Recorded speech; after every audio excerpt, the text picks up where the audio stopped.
Nation, let's just hit record, shall we? We didn't do a brain dump episode yesterday, so might as well do it today. Cage is in a suit. I hope he's feeling himself. He's got some value to bring you guys, and we'll have a good episode. So, Luca Nation, welcome back, episode 862. Woo! Of the infamous Lucas Tigers and Bronzo Mai. How was the day in the city? Infamous. Does that mean more than famous, El Guapo?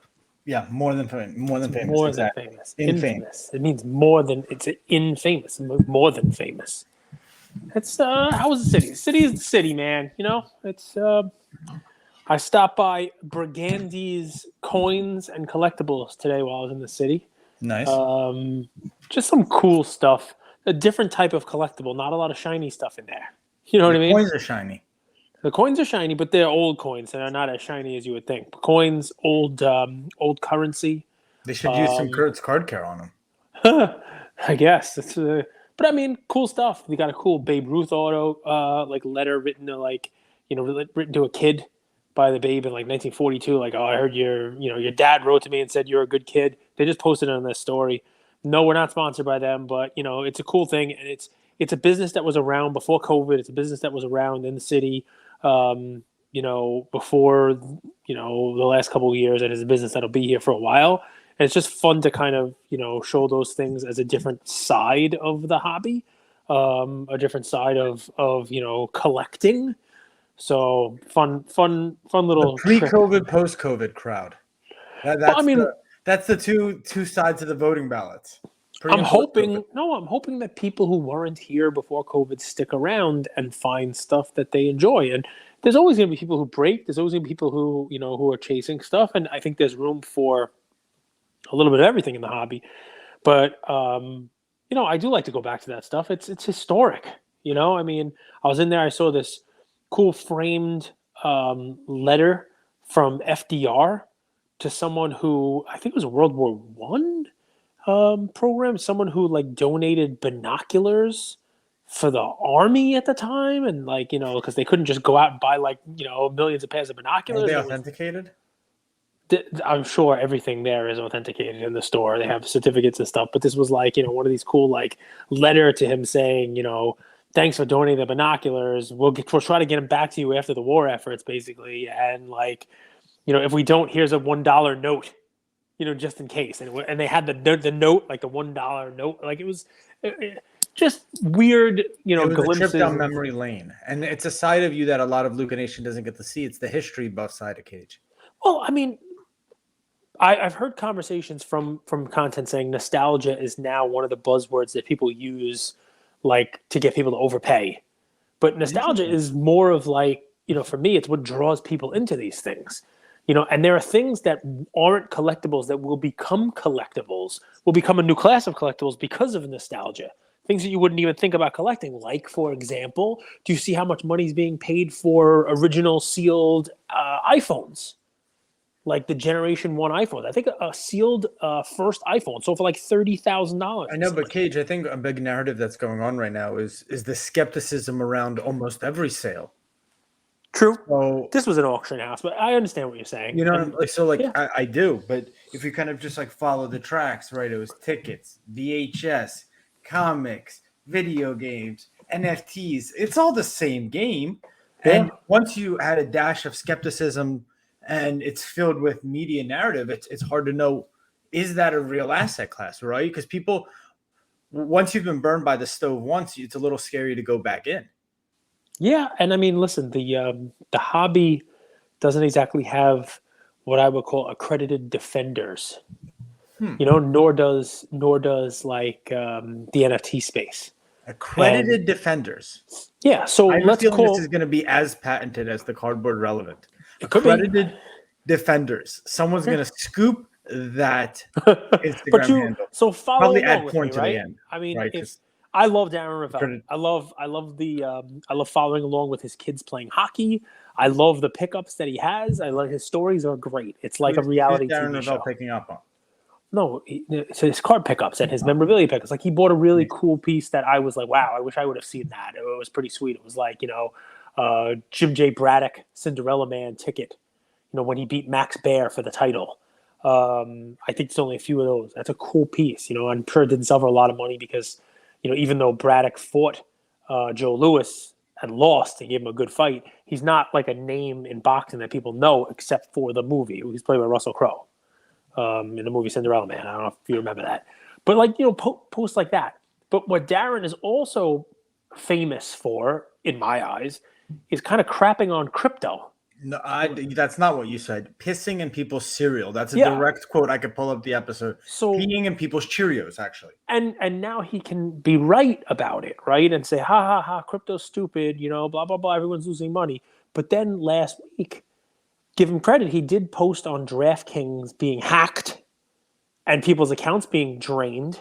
But then he was very quick to come back and post that it was a very small amount, and that DraftKings is going to be recrediting everyone their money, which obviously it's a smaller thing than, FTX, small, obviously significantly less amount of money than that, you name it. But there are people like that out there who come to the defense, and, that's almost like setting a floor on cards, right? It's almost like saying, all right, you know what, prices are going down, but don't worry about it. We know there are people coming in and defending these prices. Like the Michael Jordan PS10 is only going to go down so much because Rick Prostein's just going to keep buying them.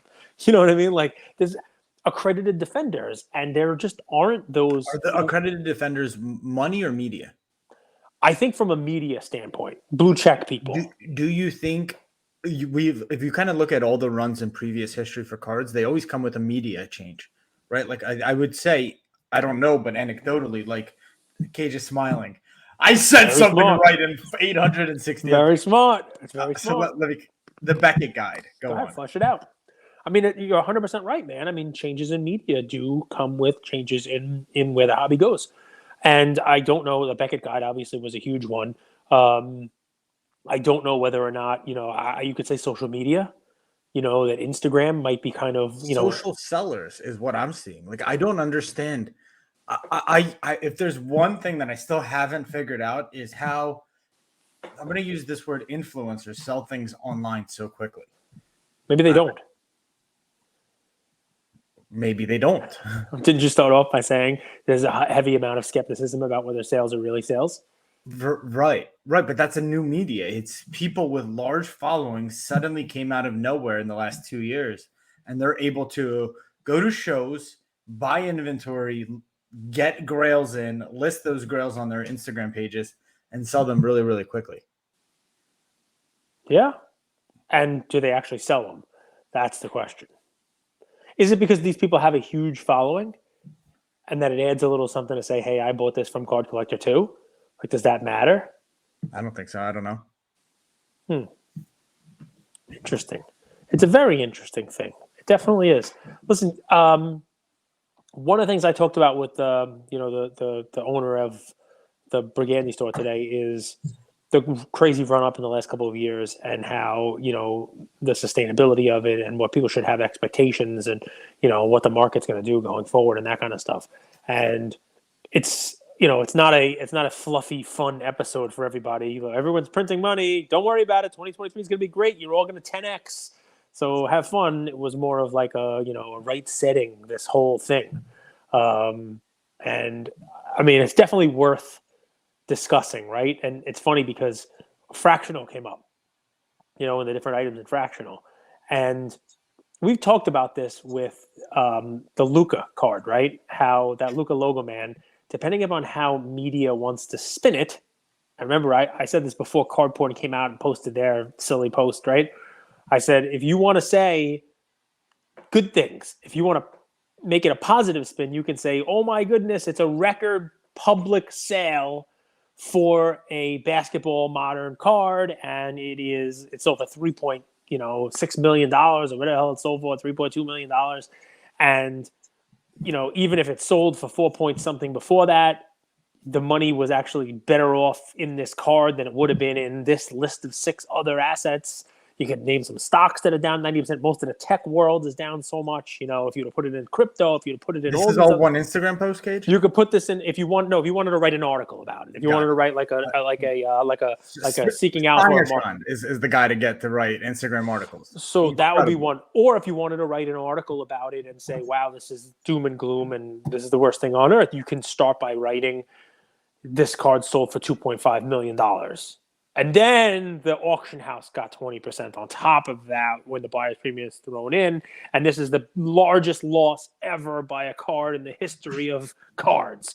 I mean, it's all kind of in the beholder, right? Do you remember what I talked to you about? Like I had this, like maybe I thought it was like there's a difference between a community and a following. Mm-hmm. I think and a lot of times we see engagement farming. Comments like posts like that are to get engagement farming, so you get on the explore feed and Instagram and you get noticed. But I think what makes it different is when you have credibility. And I'll tell you, just this past week, since we did the episode talking about how the powers of the hobby can have significant impact, Beckett came out and did a 50% discount on grading. So today I get sent this from a few people. It's a Topps buyback program by Fanatics. Have you seen this? Mm-mm. Tell me about it. So you remember? Does it come with a croissant? No. So in celebration of Small Business Saturday, we're excited. We're pleased to announce a new offer which expands to collectors as well as shops that generate overall enthusiasm in the hobby. This will run from November 26th through March 31st and is a part of Fanatics Collectibles' commitment to invest in the growing hobby and support entrepreneurs and small businesses. So offer overview. We will be selecting 1 to 2 base cards and select parallels from a 22 top set and offering store credit for each of the cards redeemed at a local hobby shop through March 31st. So you guys could search us. You guys could DM us. I'll send you the article. But it's funny in the... They listen to you.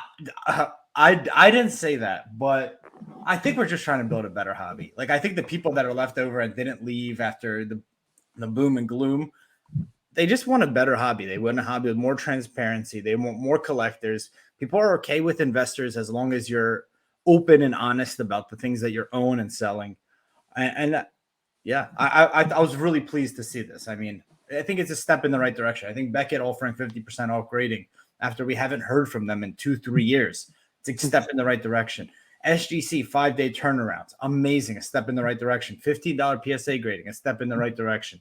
$100 credit to new customers at PWCC, a step in the right direction. It's all steps in the right direction.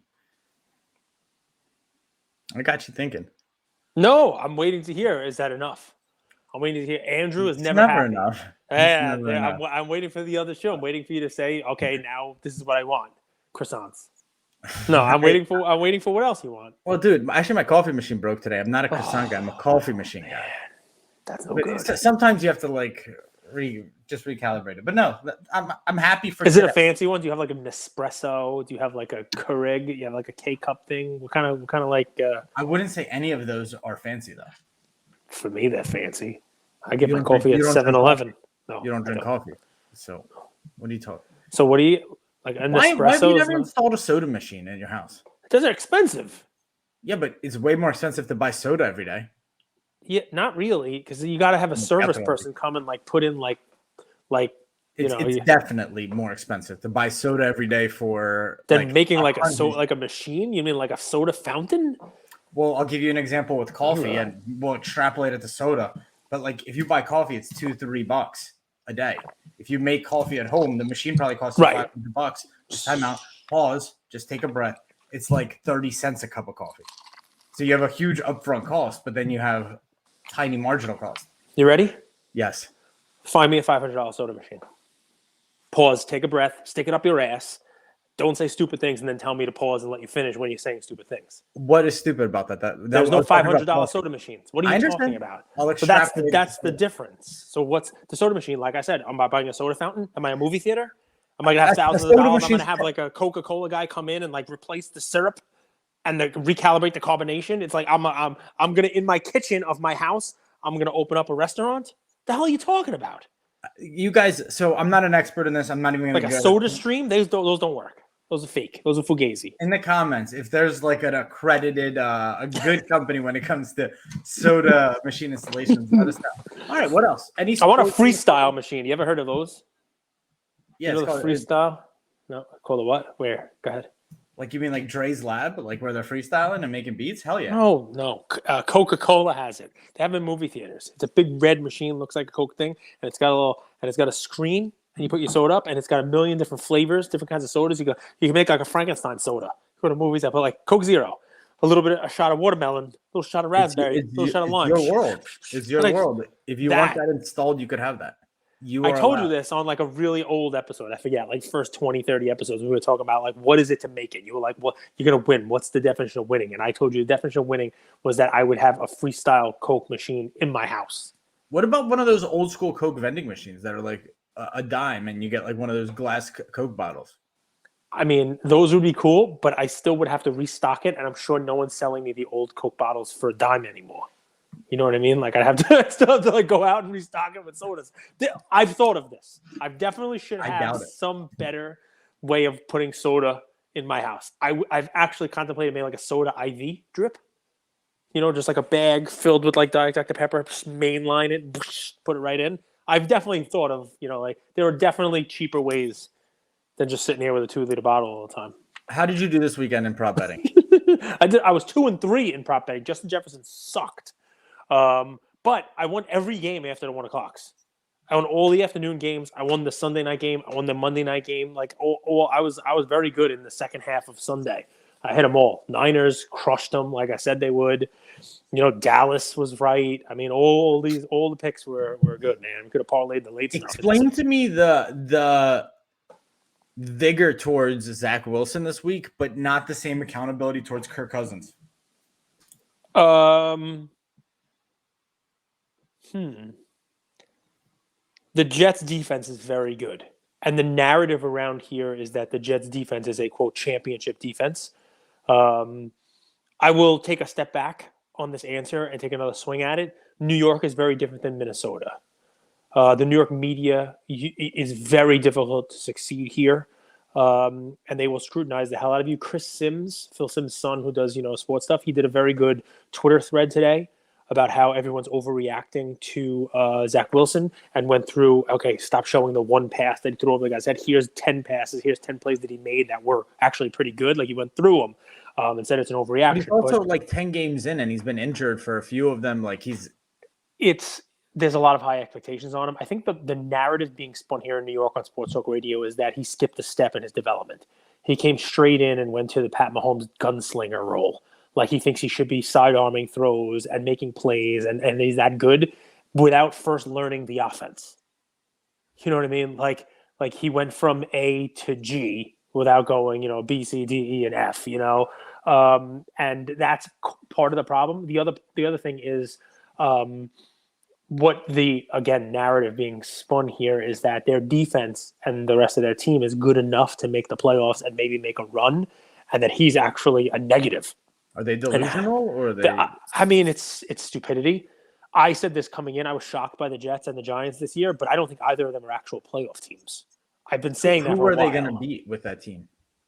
Well, they're 6-4. I mean, they were like, I don't know, 6-2 or whatever the hell they were. They're a decent team. There's no doubt. And the Giants too. Remember, I made the prediction the Giants aren't going to win another game. I was just 2 weeks early on that. And I don't think either of them are great teams, and they got really ahead of themselves with the expectations. How come they don't talk about the running back being injured as a factor? They do. A lot of people talk about how next year they'd be in a really good position. As a matter of fact, I heard one caller on sports radio here say that they should give up on Zach Wilson and go all in next year and pay for Lamar Jackson. They should play for Lamar Jackson because the team is with the running back that they have, with the wide receivers they have, with the defense they have. They could probably use a small upgrade in offensive line, but that is where the Browns thought they were. Signing Deshaun Watson, which didn't exactly work out the way they wanted it to be, but a team that thought they were a quarterback. Correct. The team that thought they were a quarterback away. Well, then they should start recruiting Lamar Jackson, not skewering their current quarterback, because Lamar's going to be like, why would I go there? Can't recruit now. It would be a violation. No, but the media can. The Lamar Jackson situation, listen, the Zach Wilson thing is kind of stupid. The Jets are just not that good. And if I were Zach Wilson, I'd be like, go ahead, put in Joe Flacco, put in Mike White. You think they're going to do better? No. You think he's being blamed for everything going wrong with the team. He had a bad game, and he's had a bad season. I think he's like 4 touchdowns and 5 picks or something like that. Like he does not statistically, he's not look good. Well, he's not good. I'm not saying that he is good. I'm just I love when surprise comes out of nowhere, where everyone that's watching is like, yeah, no, obviously this guy's He's not. very small too. Yeah. Even if he played well, I don't know that he's going to last for that long. The Lamar thing, just to kind of put a fine point on this one, the Lamar thing is going to be fun to see that play out. I hope the Ravens just lock him up long term, but they can still franchise him for next year. But they can do, I forget what it's exactly called. It's like a non-exclusive franchise tag. It's something like that, non-exclusive franchise. And what happens is, Udoka franchise tag. well, if they do that and another team signs him and takes him away from the Ravens, then they have to give up, I think it's 2 first-round picks to the Ravens. It's a very costly thing, which you'd have to be a team like the Jets who think that they are a quarterback away and they're going to be good enough that their first-round picks are going to be late in the round, they think, to do that. It can't be a team that, that's just one piece and rebuilding, because then you're giving up the future in addition to all that money for Lamar. It's fun to see stuff like that kind of play out. But yeah, I mean, listen, here's the thing. We're learning it. You're seeing with the quarterbacks. You're seeing the cycle. We haven't really seen it yet with basketball, but it's coming, right? So think about this. 18, you had Luka, and people invested in Luka, and Luka's playing well, and his prices, they've come down with the general, price decreases, but they haven't come down because Luka's shit in the bed. Luka's averaging bulletproof as it comes. He's averaging, 30-point, triple doubles. Then in the next year, you had Zion and Ja. Ja has overperformed. His prices are higher than people thought they were going to be. And, sure, they've come down a little bit. Zion seems almost as bulletproof as Luka because people they're waiting for him to see what he is still. He hasn't had that, a little injury, you name it, the whole deal. All right? The following year, the 2021 year, LaMelo, Edwards, people were all in on Edwards. We're finally starting to see maybe, it was only a couple games, so we'll see what happens with that. And then the Cade Cunningham, football, right? Same kind of deal. That 2018, 17, you had Mahomes, right? 2018, Darnold, shitty, but you still had a Josh Allen, Lamar, right? 2019, you got Burrow and what's his name, right? 19 was Kyler, who was doing well. Then you had Burrow and Herbert, who people are still in. And I don't know whether or not, we're finally starting to see classes that people invested big money in. They weren't like okay, buy low and then ride them up, like a Josh Allen was, like a Mahomes was, like a Luka even was, right? Even a Zion. You were getting the Zion cards cheap when they first came out, right? Now you got classes like this Cade Cunningham class and Evan Mobley and Scotty Barnes. And in football, you got Trevor Lawrence and Zach Wilson and, Justin Fields, Mac Jones. You got all these guys that people were Trey Lance. People were putting these big, big, big dollars in, paying MVP type of money on these things. Jalen Hurts, if you want to throw them into the mix. And more people are going to lose than win. That's a cycle people haven't seen yet in this boom. Because, in the beginning, not only were prices going up, but there were players in each one of these draft classes that were performing well, that they were justifying the money. It's going to be interesting to see what happens when, 90% of the people who are investing in crap out and go to zero. Can I tell you something? Shoot. We have how many followers, listeners? How big would you say our community is? Thousands of people.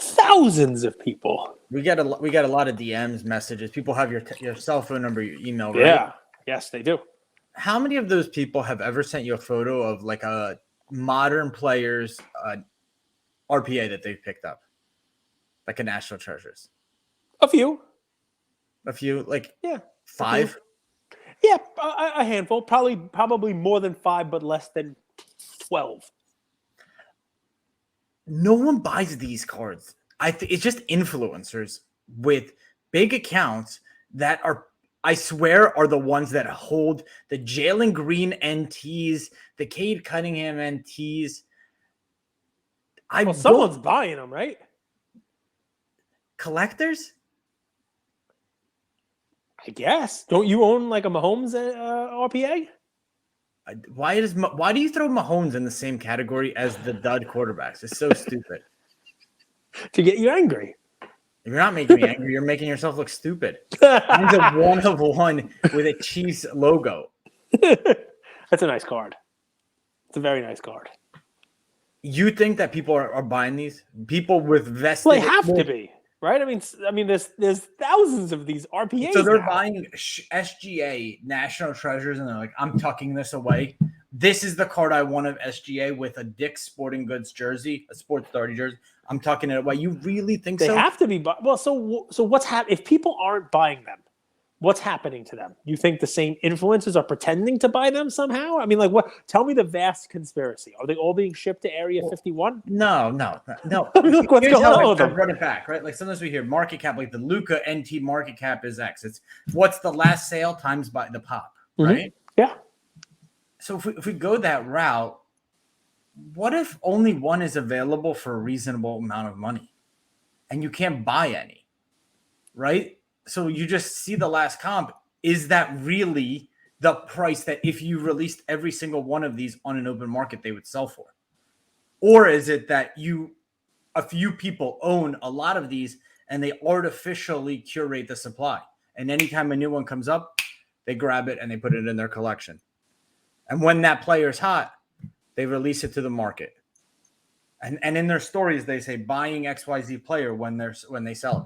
Because I struggle to believe that people really believe Jalen Green NT for $60K is a right buy. Like I don't think anyone's like, I really want to collect Jalen Green and this is the card I want from him. So you think when people are posting on their page buying Jalen Hurts, RPA, buying Tua, they're really not buying it. They're really selling them and trying to give the impression that they're buying them? I do. Well, let me ask you something.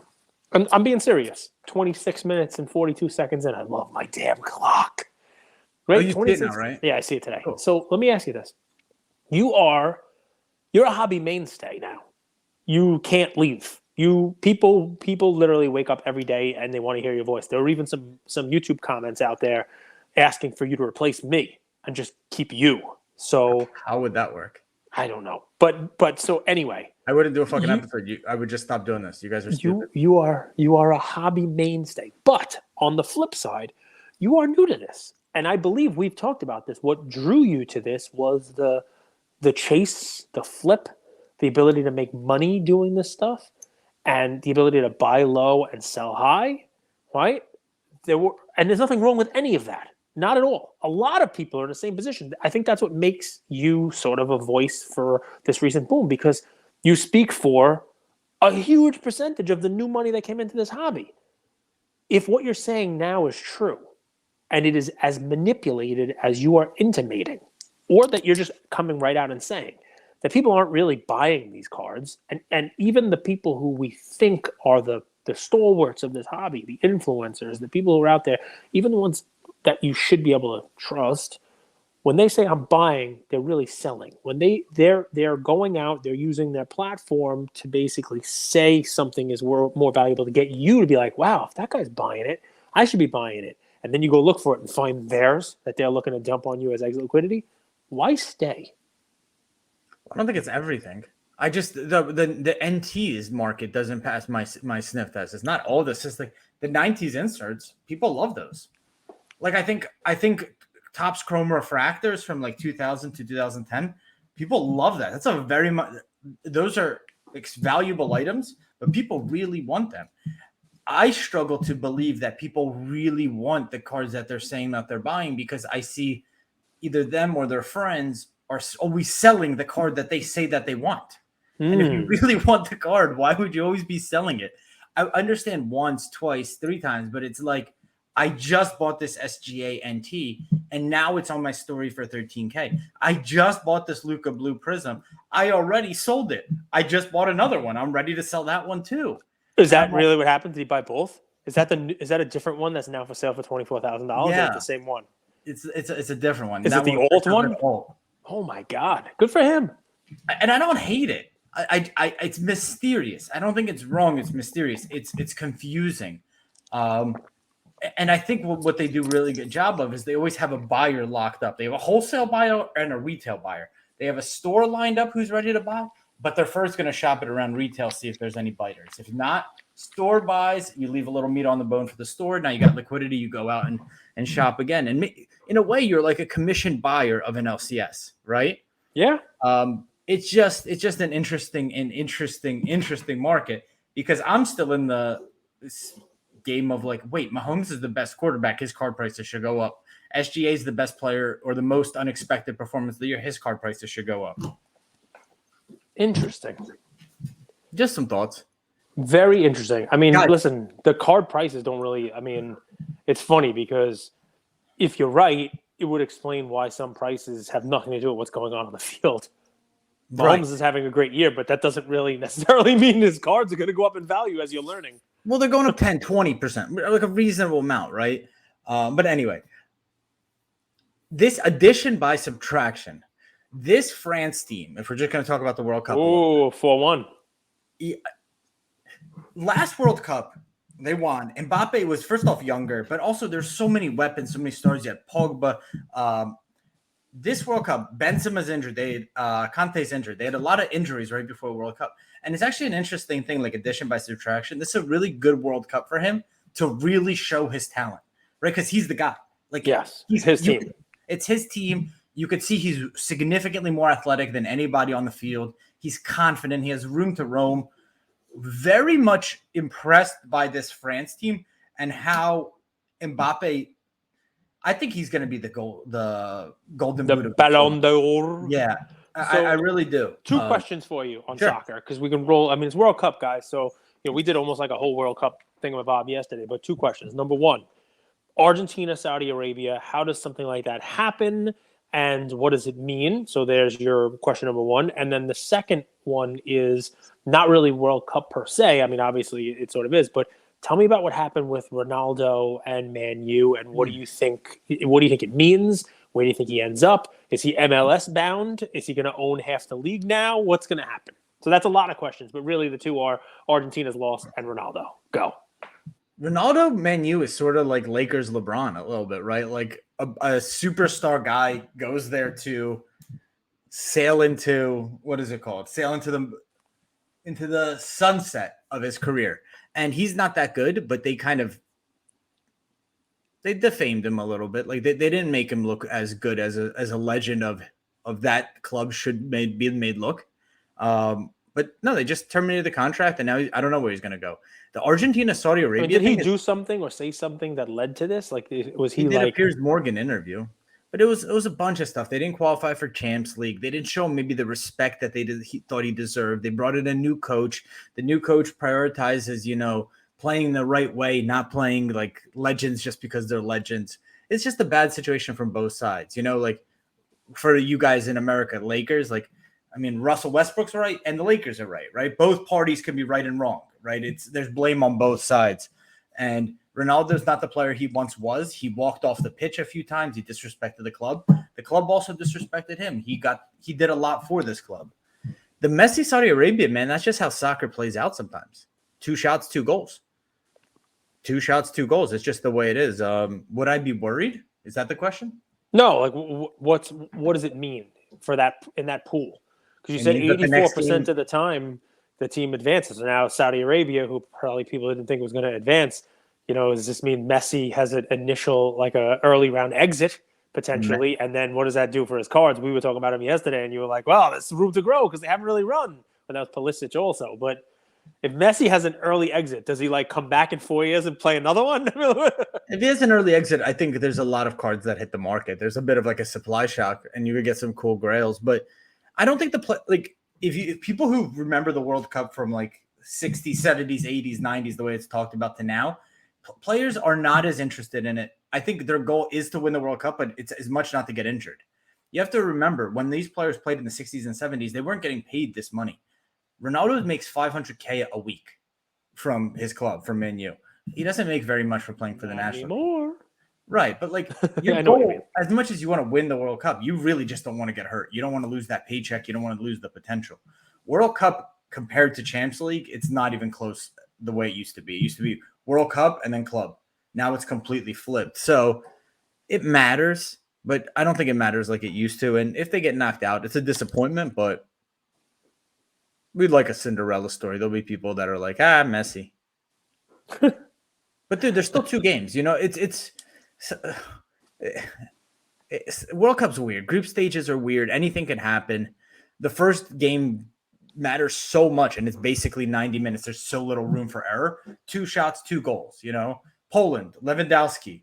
What was that run up for a PK? I don't understand. You telegraphed where you're going. You can't even go any other side. So it'll be fun, man. I'm just watching World Cup. I'm not answering any emails. I'm not answering DMs. I'm just enjoying. I think sports in the middle of the day might be the best thing ever. There's something about middle of the day sports that just hits different. I will tell you a couple ways to take that. Number one, there are other people have to work during the day, so that kind of sucks a little bit here and there, but it is what it is. But number two, you're right, midday sports. I think Ian's gym class today watched the Saudi Arabia game. Oh, no. The first game, the 8:00 game. Who was it? Denmark? The Denmark game, I think. They watched the 8 a.m. Denmark game. But Dude. He went in and he had his old 2008 Man U soccer jersey on. The old AIG one. This is AIG in the front. He was wearing his little soccer jersey. Got to get him one that's a little more current, I guess. But, I'm a throwback kind of guy. You know this. Everybody who listens knows. So we're old school through and through. But listen, this is one of those things that every 4 years, and the whole world's into it. Yeah. And I mean, you love, Argentina, you want to root for Messi, but you go look at some of the videos of fans from the Saudi Arabia team. I mean, they're breaking their own houses apart. They're going crazy. That was like, 12 Super Bowls and, 15 World Series championships all rolled into one in the first opening game. Like, they don't have to do anything else for the rest of the World Cup. They beat Argentina and Messi. It's done. We're all happy until the end of the month. Cage, Drogba used to say soccer could stop wars. So, soccer actually stopped the civil war in the Ivory Coast. So, I know soccer is not huge here; it's growing. But in these other countries, soccer is life, man. Soccer is life to these countries. There we go. It is called soccer. That's just very important. That's the deal there. All right, so you had a bunch of other topics. You want to spend 5-10 minutes on any of your other fun ones? The World Cup's been fun. Niners look like a very different team. I know you were making fun of Jimmy G, but the weapons that Niners team has and the defense. You got Bosa on the defensive side. You got Debo healthy. Was I making fun of Jimmy G or was it Kirk Cousins that I was? No, Jimmy G also. You were basically saying he's not a good quarterback and that you can't go anywhere with him. Kirk Cousins, you definitely made fun of him a lot. Yeah. But I was talking about how Jimmy G, 5 to 15 different than 15 and on, and he's got the receivers where all he has to do is put it on target for them in the 5 to 15 yard range, and that's. I mean, I was looking at the wide receivers. In the playoffs, you have your margin for error is way small. He doesn't make mistakes. He's throwing the ball 75% clip last night. But you have to make better passes in the playoffs, and he couldn't make them versus was it the Packers that they lost to? I remember watching a playoff game, and I'm like, this guy can't throw accurately down the field. He can't throw it down the field. If he has to throw it downfield, if a team forces him to throw downfield, that's the problem. But I don't think he's going to. I think in the playoffs, when push comes to shove, there's always 2, 3, 4 throws that you have to make. I would say this hot take from this week, and it's overreactions. I would not be so certain that the 2 teams on the top, either of them, come out of the NFC. I'm not talking about the Chiefs. I think the Chiefs are great. I think the Chiefs are fantastic. Do you see how you Pavlov conditioned me? Because you're like this.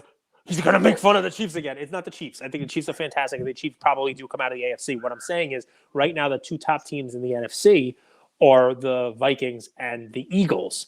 And I think if you were to ask me what the NFC championship game would look like, and obviously seeding and the whole 9 yards, Dallas and the Niners looked fantastic this week. Now, Dak played what you'd call a Phil Simms Super Bowl stats. He was 22 of 25.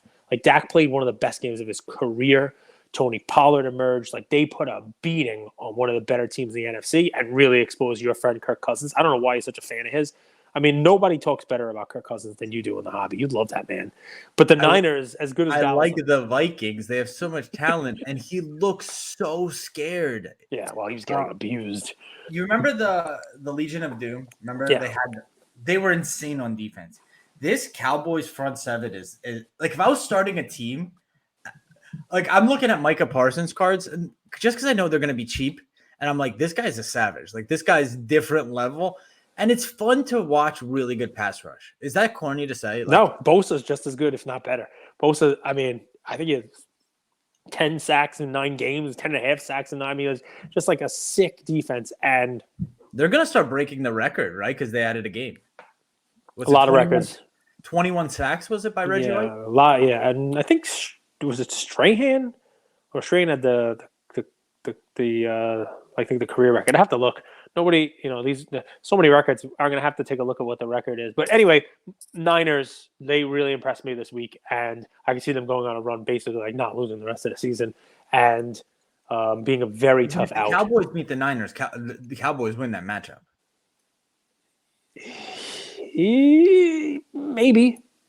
Maybe. I think the Niners have more depth. I do. I think the Cowboys. 22 sacks is how much the Cowboys have this season. That's they have a lot. They definitely lead them. They lead them in sacks, 100%. And they had a bunch this week against Kirk Cousins. But yeah, I mean that'll be an interesting game. I'm excited. 42 sacks, 42. The next team has 36. Yeah, and they were leading and extended their lead this week because they beat the hell out of Cousins. I'm excited for football. We're getting down to it now. You know what I mean? Like the 17 weeks, and we're at, I mean it's 18 weeks. It's week 12 because of the bye, but we're in week 12. We're at Thanksgiving. I was thinking about trying to do the Whatnot show maybe Thanksgiving morning instead because it's 3 games. Might as well just do it early, and we'll figure that out. We got a couple of days. We got some time. And that could be our Thanksgiving episode. So you guys got to tune in on Whatnot. So you got that for football. We got soccer, baseball. Aaron Judge hasn't signed yet, so we don't really need to talk about that. Basketball, we got any craziness going on? You want to give 30 seconds on what your thoughts are on Golden State? Nah, go listen to the JJ Redick Curry episode. It was a really good episode. He interviewed Curry. It was good stuff. We'll talk about it tomorrow. That's another episode. So thank you all for listening to another episode of Lucas, Tigers, and Bronzo Mai. I wanted to tell you about a new service that we have starting as of today, and I'm really, really excited to bring it to you guys. So as a part of our partnership with SGC, we got 50 free submissions every single month, and many of you have taken advantage of that. And it's amazing that we could have the opportunity to 650 episodes, 675 episodes in, to go ahead and give back to our community. As people were sending those cards in, they asked, can we send 5, 10, 20 more cards to you guys? We'll pay for it, but we wanted them graded with SGC.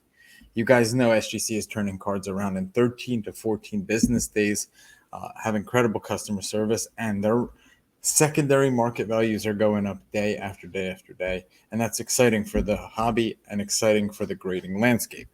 So we didn't want to just rush into it. We wanted to do it right. And what we did was I relocated here to Boca Raton, Florida. I opened up a P.O. box maybe 5 minutes away from SGC, and I will be hand delivering and hand picking up the cards. So you don't have to worry about anyone else touching your cards. It will be me, and I will update you every step of the way. So here's how it's going to work. I'm going to personally pick up the cards from a P.O. box, prep them, new card saver, new penny sleeve, and deliver them to SGC every single Tuesday.